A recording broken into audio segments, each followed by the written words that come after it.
അപ്പോൾ ഈ ഒരു കെട്ട് കണ്ടോ, ഈ ഒരു കെട്ടിന് എത്ര റേറ്റ് ആണെന്ന് പറയും. ഈ ഒരു കെട്ട് വന്നിട്ട് നമ്മളുടെ കർഷകരിൽ നിന്ന് കച്ചവടക്കാരെ എടുക്കുകയാണെങ്കിൽ ഈ ഒരു കെട്ടിന് കെട്ടാൻ മാത്രം 35 രൂപ, കർഷകരിൽ നിന്ന് എടുക്കുന്നത് ഒരു 50 രൂപ. പോരാത്തതിന് ഇത് എടുത്തു കഴിയുമ്പോൾ കച്ചവടക്കാർക്ക് ഇത് കൊണ്ടുപോകാനുള്ള ഒരു ലേബർ ഉണ്ടല്ലോ, ആൾക്കാരെ വെച്ച് കൊണ്ടുപോവുക, ട്രാക്ടറിലോ അതേപോലെ ഈ പറയുന്ന വലിയ വലിയ ലോറികളിലോ കൊണ്ടുപോയി കഴിഞ്ഞാൽ അവർ ഈ സീസൺ കഴിയുന്നവരെ വെയിറ്റ് ചെയ്യും.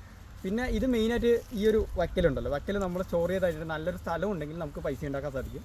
കാരണം മെയിനായിട്ട് എലിയുടെ ശല്യമുണ്ട്. കാരണം വക്കൽ എന്താ പറയുക പ്രശ്നങ്ങൾ, അതേപോലെ മഴ നനയാൻ പാടില്ല, അങ്ങനെ കുറേ കാര്യങ്ങളുണ്ട്. അതുപോലെ തന്നെ ഈ സീസൺ കഴിഞ്ഞിട്ട് ഒരു 2 മാസം കഴിഞ്ഞാൽ ഇതിൻ്റെ സീസണാണ്. അപ്പോൾ നിങ്ങൾക്കൊരു 300 രൂപയെങ്കിലും ഉണ്ടാക്കാൻ സാധിക്കും.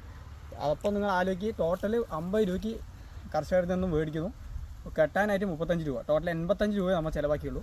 പിന്നെ നമുക്ക് കിട്ടുന്നത് 3 ഇരട്ടി പൈസയാണ്. പക്ഷേ ഇത് സ്റ്റോർ ചെയ്ത് വെക്കാൻ നല്ലൊരു സ്ഥലമാണ്, അത്രേ ഉള്ളൂ. ഇതാണ് ഇതിൻ്റെ മാർക്കറ്റിംഗ് സ്ട്രാറ്റജി. അപ്പോൾ അത് നിങ്ങൾക്ക് പറയണം തോന്നി, അതുകൊണ്ടാണ്. അപ്പോൾ